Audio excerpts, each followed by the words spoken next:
We can't say the future without AI. I mean, there's no way around it. 50% of workers now believe AI is going to improve their experience. When I come into the meeting room, I need a way to incorporate my AI with what's going on in the meeting. It's almost a bring your own AI type of a concept. Most of what we do in our day-to-day is going to change significantly. Hear the latest AV trends and predictions in this episode of Crestron's Smarter Spaces podcast on your preferred podcast platform. If you've ever been involved or aware of any R&D, once you jump down that rabbit hole, you have no idea how much it's actually going to cost to finish it and do the prototyping and do the testing and write the code. I'd like you to code something that has never been done before. Can you give me a price for that, sir? $1 billion. $1 billion. Exactly. There's never been an easier way to make $1 billion. It's easy. And here's the fun part. It's easy. What's the matter? You don't want to make $1 billion? The company that owns the Vegas Sphere invested in the technology that they use. Does more pixels mean better pictures?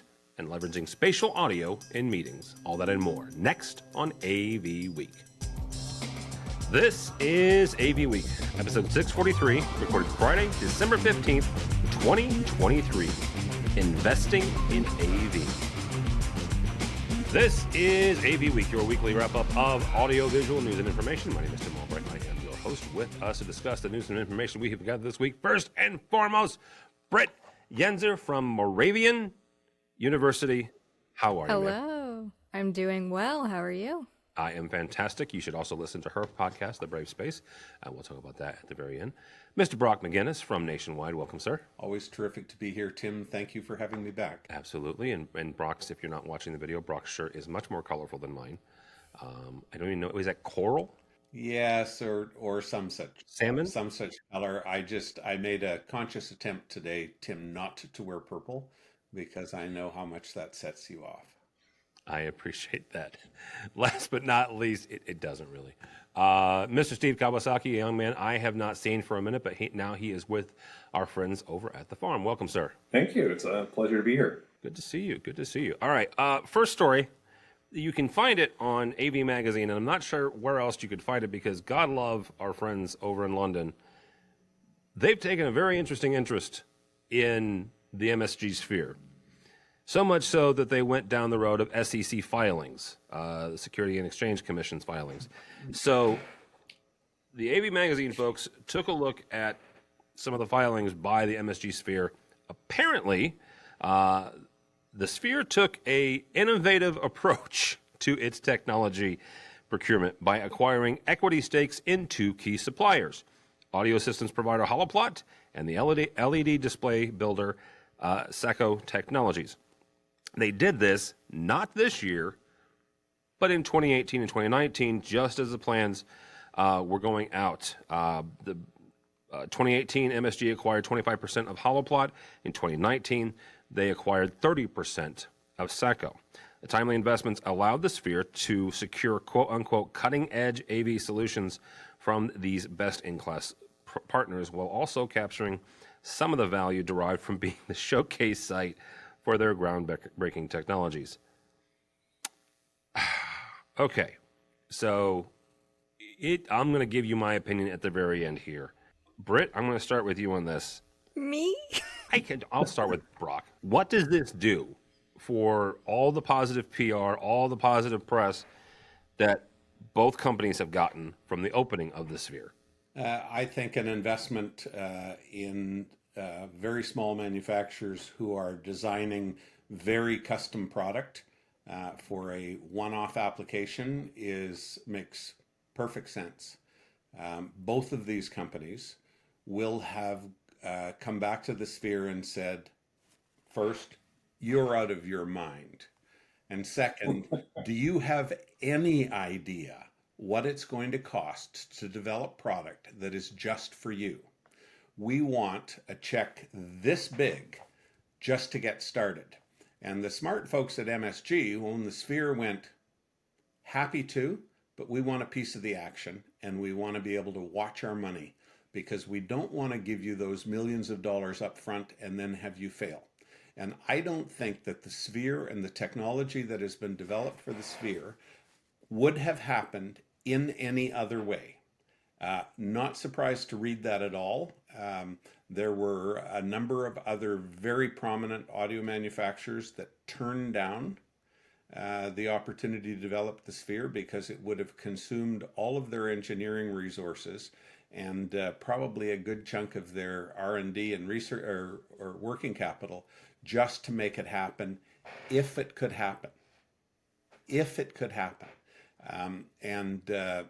If you've ever been involved or aware of any R&D, once you jump down that rabbit hole, you have no idea how much it's actually going to cost to finish it and do the prototyping and do the testing and write the code. I'd like you to code something that has never been done before. Can you give me a price for that, sir? $1 billion. $1 billion. Exactly. I read that article and I went, absolutely brilliant. Whether MSG is ever able to capitalize on it, I could see another sphere popping up next week in Jeddah or Kuala Lumpur or Dubai. They're already talking about one in London. And maybe they are. And whether the Holoplots and Seikos of the world would actually make money the second time around, because, as somebody who's done a lot of custom work over the years, I'm not sure they made money the first time in the round because they didn't know how to price the product. So this is, to me, Tim, and I know that you have some reservations about the end user, kind of being involved at the front end of the supply chain. I think that it makes perfect sense. They effectively bought the minds and manufacturing capability that they needed to deliver the product that they conceived of. And apparently it works brilliantly. I haven't been yet. I have, we know a few people who have. I have only seen it. I got a sneak peek in August before it ever opened. Obviously the outside works mostly good. Steve, same question to you. What do we think about this investment by the actual company that uses it? Yeah, it's a really good question. There's as kind of a business development strategy, there is a very narrow profile of manufacturers that would see this as a good opportunity, right? And I think, Brock, you pointed that out. And you have to check a lot of boxes as a business or as a developing business to view this opportunity as being, hey, thumbs up. The upsides are so much stronger than the rather considerable downsides that, we're going to say yes to it. It's got to be a small company. It's got to be a company that has, as its primary goal, developing some form of large-scale or technologies that would be appropriate for a large-scale experiential kind of installations. Right? And there's not that many companies that fit that profile. It has to be a company with already some kind of momentum behind it, some form of either technical or biz dev or operational infrastructure that's already underway. Can't be just a couple of very smart engineers working out of their garage just yet. It has to be something a little bit bigger than that in order to kind of check the box. And there's not really all that many companies that fit that profile. So I think it was a good business decision on the part of all parties. What it looks like moving forward, it's kind of hard to know. Did Seiko and Holoplot, are they going to get enough traction out of this one development effort that they're going to be able to commercialize their products for a larger mass market? Is there even a larger market that can afford these technologies? And I hope there is, by the way. My personal feelings about this type of work is go, go, go. It's nothing but good for the industry. It's nothing but good for the planet. I think that there are, everybody, myself as a layperson who loves to go out and see concerts and music and events, this is great. And as an industry person, we haven't been able to talk about anything but the sphere. It comes up in every conversation, casual and formal business conversations. And I think it's great for the industry. So I'm hoping that there is enough traction out of this project that, Holoplot is able to develop more fully and become a larger player in the industry. And the same thing with Seiko as well. All right. Britt, how would that knowledge of this, right, of another venue owning, I'm going to pick on some folks here, owning Biamp, right, owning QSIS, owning a portion of Crestron, would that impact when you guys look to specify products, or is it just, yeah, okay, other people own them too, who cares? I think it depends. So I'm in the higher ed vertical, and it depends on your institution and whether or not you're private or public. So I'm a private institution, so we have fewer rules and regulations. At my institution in particular, they care more about whether you personally have investment in something, and I don't. So I could make purchases or recommendations, and they would consider that to be without bias. Interesting. You personally, though, as you're looking at this, how big of an impact would this have if you were looking at HoloPlot, if you were looking at another LED manufacturer and found out that, hey, this is also not only being used at the Sphere, but also owned partially by the Sphere? For me personally, I found that really interesting. I really appreciated hearing the perspective from Brock and Steve, because that was not the perspective I took, because I was very focused on wait, they acquired what at what time, and how is this affecting them as a company and their revenue? It kind of reminded me of the documentary that recently came out about the GameStop short and everything, where I was I wonder if we're gonna get a documentary about this someday. It's very possible. So I was with Britt on this, and really briefly, there's at least in the state of Illinois, there was a law probably 100 years ago now that was passed that said a brewery could not own a bar. Okay, I'm going somewhere with this, so hang on for a second. And one of the more popular bars here in the area is called Fast Eddie's Bon Air. It was originally owned by Anheuser-Busch back in the early 1900s. Well, when that law was passed, it became something else, and other people, bought it. That felt like that to me, right? This story felt like a brewery owning a bar. Now, to Brock's point, and I'm with Britt, I appreciate the perspective, because I hadn't thought about the fact that we're asking you to do something that's never been done before. We're going to buy a piece to help you do that. And we're going to consume the entirety of your business over the next 5 years doing it. Yeah. You're not going to be able to work for any other customers. You're not, Holoplot was a pretty small company doing mostly museum and exhibit work, kind of one-off customizations. They had modules, but that's all they had. And so they've been working on nothing else but the Sphere, and I get it. They basically, the Sphere hired the people who own those businesses. I do wonder though, as someone who makes purchases and researches things, I would probably be less interested in a company that doesn't have a very large portfolio, where it's okay, what you're doing at the Sphere is incredible and interesting, but if you can't show me more or other applications or other places, maybe not for me. Yeah, I mentioned when Brock was talking that they are talking about one in London. Really quickly, the politicians in London are arguing, and that's all I have to say about that, because there's a baseball player in LA who can afford one. I'm certain. Yes. Yeah. Go Dodgers.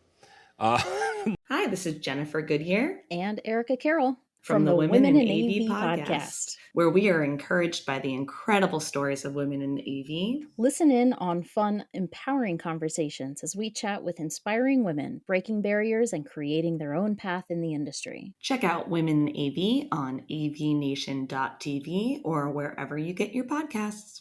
Next story, QSIS has announced that the new collaboration and architectural offerings that they've got has a brand spanking new, very first Microsoft Teams room solution that supports spatial audio for more natural meetings, and also in the announcements was zero bezel ceiling speakers, providing premium acoustics without visible edges. The spatial audio enabled Teams room solution, though, leverages QSIS hardware and AI to position voices by their locations on screen, advancing equity for remote participants.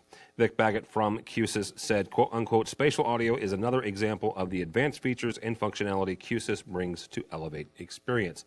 Mr. Kawasaki, we'll start with you on this. How important is spatial audio in not just Teams, but in video conferencing in general, or as QSYS said, for meeting equity? Microsoft has been for a while now promoting the new widescreen version of Teams, right? They call it, in Microsoft parlance, they call them signature rooms. And what it does is it gives you a very large sort of video panel in the middle with all your video conferencing panes in there. And then on the left and the right, you have a couple of data panels that can show scrolling text and meeting participants and chat and a bunch of other things. The screen's very wide. And the layout of the people on the screen is very wide as well. And for that particular type of room, spatial audio is really helpful because it helps you echolocate, not echo, but helps you, using the position of the voice coming out of the speaker helps you actually locate with your eyes who's talking on the screen. It's a nice feature. It works really well. It helps with that. It helps a lot with that widescreen format where there is a lot to look at, and it helps the meeting participants in the room focus on the meeting participants on the far side. It's pretty useful, and it gets good meeting results. Microsoft's been promoting it really heavily. I think it's got. Assuming that format of meeting room, which uses the long wall as the screen wall, which is as opposed to what current meeting rooms use, for most part. As that gains traction, I think people are going to find it a pretty useful feature. Outside of that, I don't know. I'm here talking with you folks, and I'm hearing your voices come out of my speakers, which are behind my monitors. It's fine.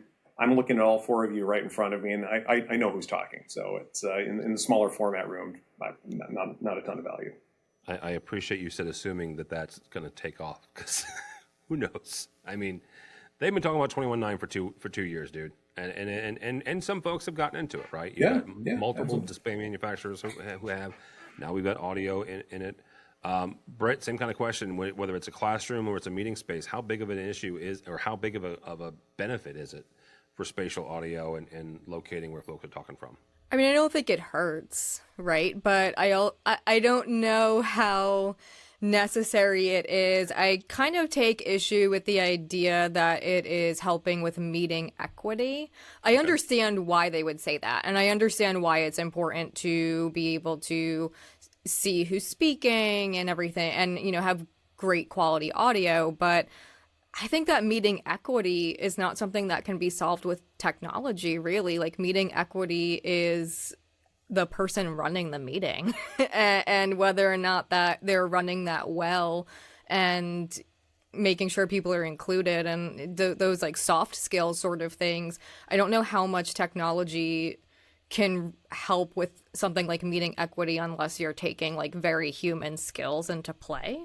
And even the AI piece of like it recognizes a voice and tracks. I've noticed that a lot of faculty are like, make it stop doing that. Like, they actually don't want. Why? Like, what is their reason? Not that you can see in their brain, but what is, like, do they verbalize why they want you to stop that? They find it distracting, and they personally prefer to have larger views, and they also will do things like have a camera focus on a board where they're writing, or they'll be using a document camera, and like they want the focus to be on the content that they're showing. They don't want the focus to be on random people speaking. Okay, that's fair. That's actually really interesting to hear, because we as an industry get all caught up in the technology, and it can do this, and it can focus in on you, and it will improve meeting equity for those poor folks that are stuck at a conference table at the office versus, having a big headspace like this as a remote participant. And you're actually getting pushback from users. Mm-hmm. Good to hear. Brock, anything else to add on the spatial audio? I'm glad that Steve explained that this was all about the widescreen view, because otherwise I didn't get it.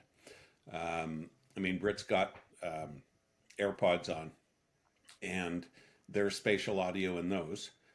And if you're listening to certain kinds of recordings, you can tell if the keyboard is on the left and the bass player is on the right. You get a sense of where on stage the performer is, and that was a big advance in recording technology, and to be able to give us a sense as we sat in our living rooms consuming great music, that we felt more like we were in the hall and had direct sound coming from the but in a lecture hall, I don't suspect that spatial audio is required to tell whether the professor is on the left of the dais or on the right of the dais.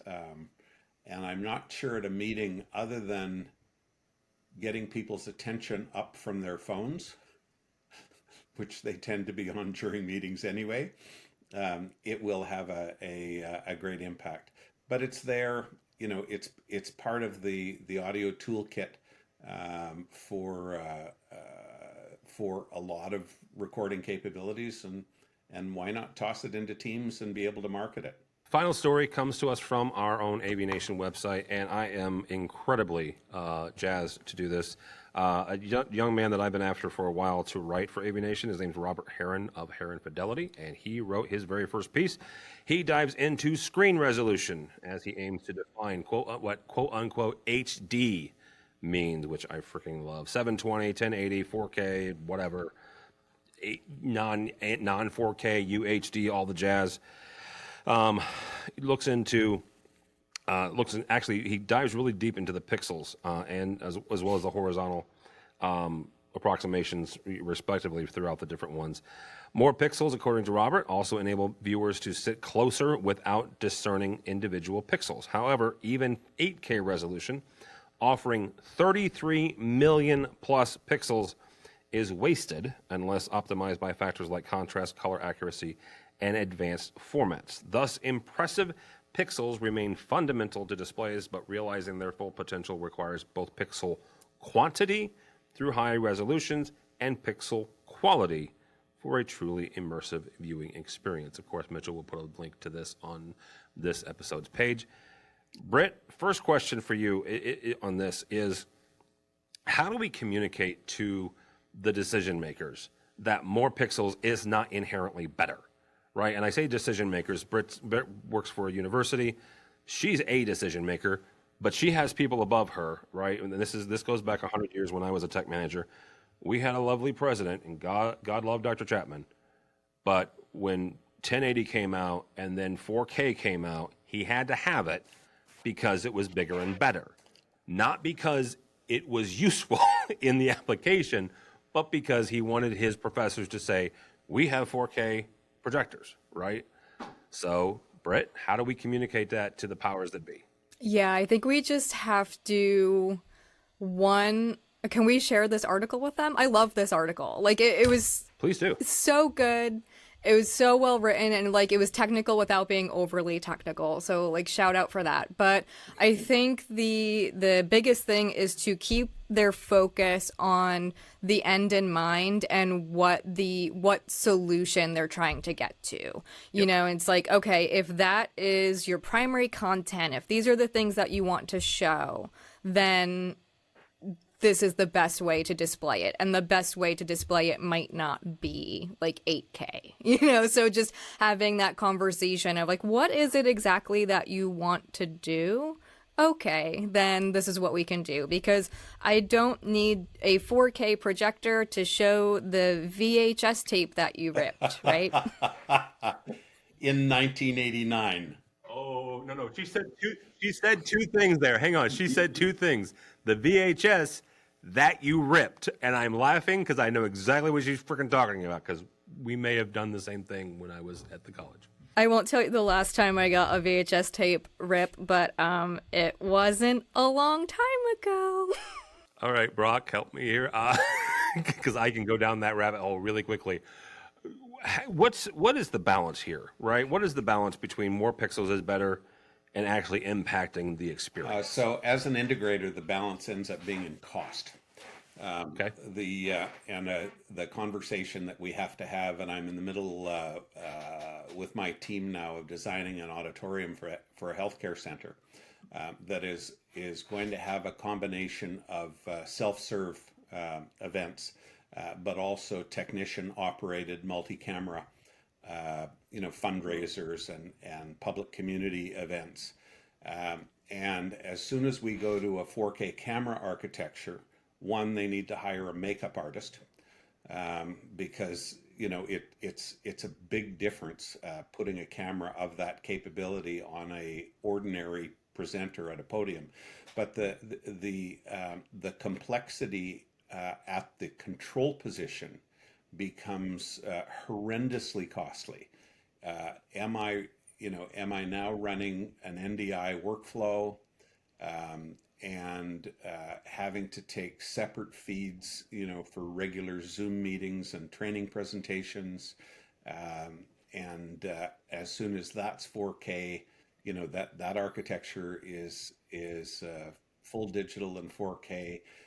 The recording has to be at a whole different level. So the conversation, because the client goes, well, I have a 4K TV at home, and the client doesn't realize that most of what they're seeing on their 4K TV is, as Mr. Heron told me, is 1080i content and being upscaled. So it's practicalities. I love my 4K TV and the occasional bits of 4K content on it. As much as I loved that first 720i 16:9 flat screen that I had, plasma, 100%. Steve, you'll have the last word on this. How big of a deal is it, and how do we get this out to the folks that are ones specifying these? Yeah. So 16K is the way to go if you're building another sphere, for sure. Well, that's the thing, is the sphere is 16K, right? Yeah. And for people who are doing experiential installations, whether it's a sphere or something more modest, because everything is more modest when you compare it to the sphere, it's brilliant.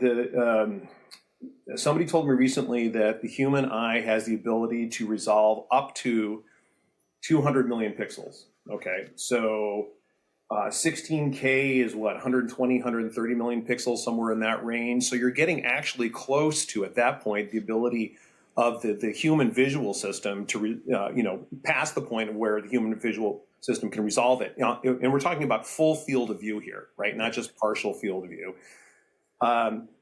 And sure, there is a case to be made if you are trying to design a facility that is offering a truly immersive, a stunningly immersive experience, that these higher resolutions are going to have some value. But as Brock said, and as Britt pointed out, the practicality of what is the content now? How long do you need the screen? Do you need this screen or display to last? Do you want it to last 5 years? You're not ever going to turn this into an immersive facility. It's spreadsheets, fine. If you're using it to look at X-rays in a medical facility, you are going to need a higher resolution format, and you have higher resolution material, and lives are at stake. There is absolutely, the investment is justified. Otherwise, fit to budget, and then we as AV professionals it's our responsibility to make sure that we're explaining just how this is going to look and what they can use it for. And and higher res, I'm all for it, because I want to see more spheres on the planet. I think they're great. I just love the symmetry in audiovisual that now every discussion starts and ends with the sphere. I'm not sure if you meant the symmetry, because that works with the sphere. Correct. Yeah, no, I did actually. I chose those words intentionally. I would not have. I'm just, I'm not that smart. All right, Britt Yenser from Moravian University. Thank you, ma'am. How do people connect with you? How do they listen to the podcast? All that jazz. Okay, awesome. So I am on LinkedIn as Britt Yenser, and then I am on Twitter as Brave Brit. And my podcast is on higheredav.com or wherever you listen to podcasts. It's Brave Space. And just a quick shout out with some things we have going on with HETMA right now.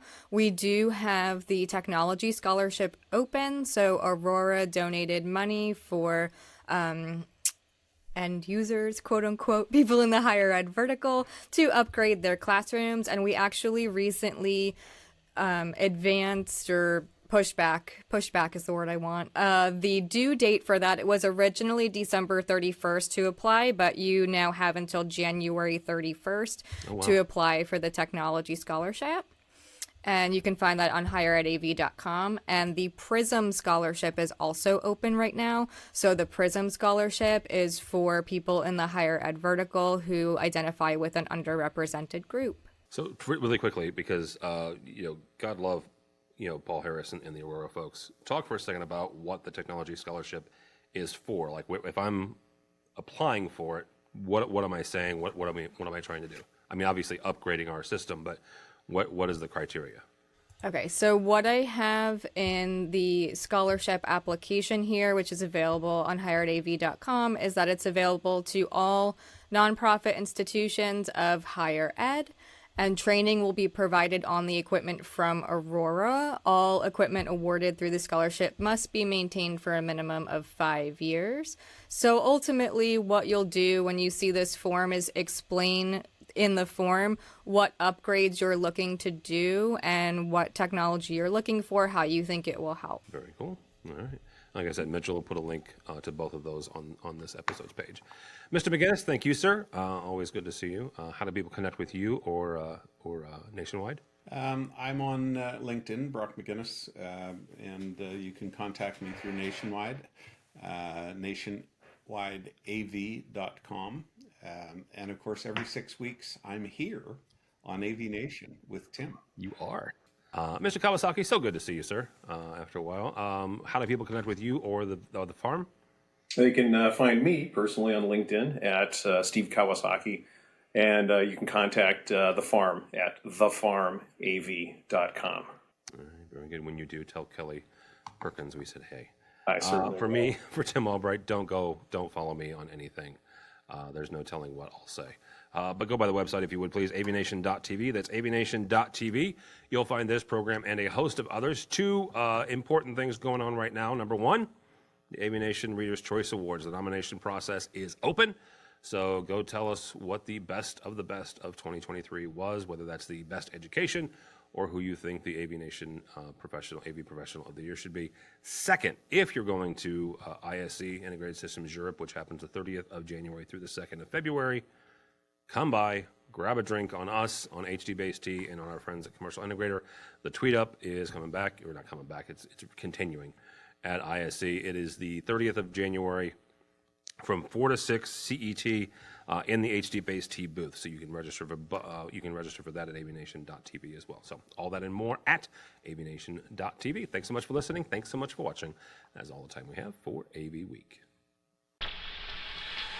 The network for the AV industry. What are you listening to? This is AV. This is AV Nation. This is AV Nation.